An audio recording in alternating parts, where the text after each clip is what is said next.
Hey sports fans, Coach Nick here and welcome to BBallBreakdown. I'm excited to check out a PBA Finals game, and this one was crazy with some wild back and forth swings. Let's jump into the first quarter. Much has been made of Tim Cone going away from the triangle offense for Ginebra, but they break right into pinch post action to start the game. A little two-man game gets middle penetration and a nice two-footed floater. Meralco matches their triangle with a horn set. Watch the point guard cut weak side, then wrap around for flex action to reverse the ball.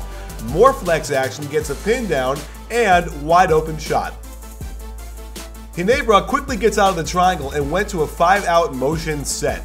This doesn't look completely organized, but they do get a ball reversal into a pick and roll for a decent look at the hoop. Ginebra ran floppy on this possession with a double pin down on the left side that flowed into a pick and roll on the right. Keep your eye on the high post as he shows great timing to cut right as his teammate dribbles towards the lane. Beauty of a pass and a strong finish right at the rim. Meralco had their own nice passing, again out of horns. They used the pick and roll to initiate, then go high-low to find the roll man down low wide open at the rim. As the game wore on, Meralco became a bit stagnant, and they struggled to get the ball in good positions to score. This enabled the defense to push up into the passing lanes and pick off the easy telegraph passes and turn them into easy fast break points. Meralco switched to a 2-3 zone, and this really stymied Ginebra's offense. It just doesn't look like all 5 guys are on the same page and have the same focus of attack. The spacing is off as 4 guys are bunched together on the same side of the court, and they have to burp up a bad shot. Again against the zone, they get a little better ball movement and spacing, and the defense gives up the shot they want, a contested 3, but Ginebra nails it and begins pulling away.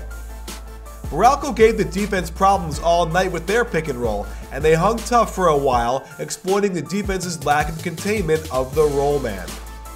With the game getting away, Meralco switched back to a man-to-man defense, and Ginebra runs their motion pick and roll, where they go side to side, looking to set a ball screen at the wings. The second pick and roll has the left corner vacant, meaning no help to bump down on the roll man, who just smashes the alley-oop, leaving Meralco to wonder if they'll ever get back in this game. You can see a little triangle influence in Meralco's offense here. Both cutters speed cut off the low post entry, and the wing cutter screens for the weak side forward. This is right out of the triangle. And this leads to a swing pass, and when the defense falls asleep for a step, it allows the offense to slide in for a screen and an open corner 3. This time, Ginebra runs basic motion offense, reversing the ball to the left side and then forming the triangle.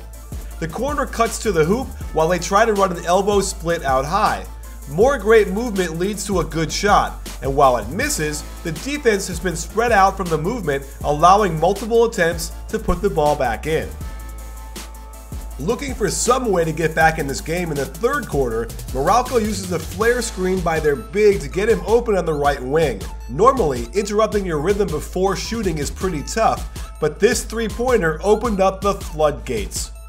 Ginebra had a complete meltdown during this key stretch, and I swear I'm not replaying the same run out over and over. These are all separate plays. Time and again, Ginebra would force shots at the basket and Meralco would catch the Ginebra guard sleeping, not realizing they have to get back on defense until it was too late. As Meralco gained confidence and energy, their defense as a team picked up, putting great pressure on every action Ginebra tried to run. In America, this would be a shot clock violation the second Meralco touched it. I guess that's not the rule in the Philippines, and it allowed yet another run out, layup, and free throw. Nothing was working for Ginebra, and everything they tried got turned away with the active hands of the defense, with no hope of getting back against the lightning-quick attack of Meralco. With a 2-point lead, Meralco is finally forced to run a little offense, and this time, Ginebra does a great job to contain everything.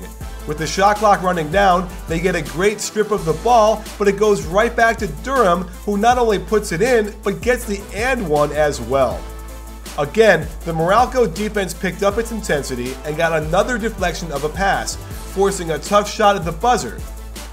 And again, Ginebra does a terrible job getting back in transition. Demoralized, they can't seem to get anything to go down, and watch Tenorio walking back on defense until it was too late to get there. Can you hear me shaking my head? And towards the end of the quarter, Meralco could do nothing wrong. Even though Ginebra defense was doing a good job of containing everything here, Scotty gets caught turning his head and way too far off his man, who was only one pass away, and nails the open three in his face. Moving on to the fourth, Ginebra looking to tighten this game. The drag screen on the wing gets middle penetration, and when the charge isn't called, it leaves the defense with a 4-on-5 situation as the defender ends up on the ground. Good ball movement to find the open man, who nails the three. Now watch the result of a bad gamble on defense early in the possession. He's so far out of position that it forces a switch. As they try to switch back, it leaves JJ wide open, and they can't get there in time to contest this shot. Reeling, Meralco calls timeout only up by 2 and runs a nice set to get a double staggered screen and an open mid-range jump shot. I'm not a fan of kicking your legs out on the jumper, and he can't knock down the good look. Ginebra likes to run motion where the big follows his pass to set a ball screen on the wing. As the roll man heads to the hoop, the weak side defender needs to bump down on him, but then closes out poorly, allowing a straight line drive into the middle. Great find on the cut and a really strong finish at the rim to tie the game. And JJ was feeling it on the quick handoff. Not much the defense can do as he just rises up and lets that ball fly. Simple ball movement to a high pick and roll from Meralco, and here's why I don't like hedging this. The screener's man acts as a screen to his own teammate, allowing the ball right into the lane and a beautiful finish. As we get to the end of the game, my hope for more triangle had been dashed. But then Ginebra uncorks the corner option. The passer cuts through and the corner gets the ball screen. They find the roll man on the block and get free throws. With the game about to slip away again for Meralco, they get stagnant with their pick and roll, but find a very unlikely shooter to hit a tough three with his man running at him, and this game is going down to the wire. Up by 3, Ginebra gets a little conservative, opting for an isolation face-up in the post that doesn't get them a basket. But they do get a second chance, get a decent drive, but because of the stagnation, it's easy for Meralco to come over and help and get a fantastic block. Meralco runs a gorgeous set out of timeout with a pin down on the right side, then flashing to the high post and a nice lob down low for the and one to tie the game. Ginebra goes down low again and does maintain some triangle principles as the passer cuts to the basket, then tries to set a screen for the weak side forward. The problem is he never got out of the lane and the refs whistle him for 3 seconds, a crucial mistake. Meralco runs the same play but gets the pick and roll after the pin down. With nobody in the corner, there is no help on the roll man, but this pocket pass sits up just a little bit too much, enabling Ginebra's guard to get his hand on it and come up with the game-saving steal. Ginebra is in a perfect 2-for-1 situation, so they want to get a good shot off within about 10 seconds. However, they can't get anything going with this 5-out set. Fantastic defense by Meralco, and now the clock becomes an extra defender. With incredible poise, they take their time, find the big man with excellent position down low, who hits a tough turnaround that proves to be the game winner. Down 2 with lots of time left, there's no need to rush anything, just work the ball for a good shot. They get a switch on the first pick and roll, but decide to let Alan Durham isolate on top. With plenty of time left, he takes a contested step back 3-pointer. Just not a good decision here, folks, and the game should be over.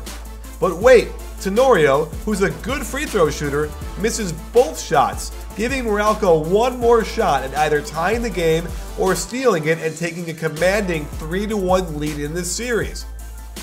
However, the play they run gets 3 players too close together along the right sideline, enabling the defense to wall off any penetration. The clock keeps ticking, and all they can get is a fall-away contested 2 that misses. And now we've got a great series on our hands, all tied up at 2 apiece.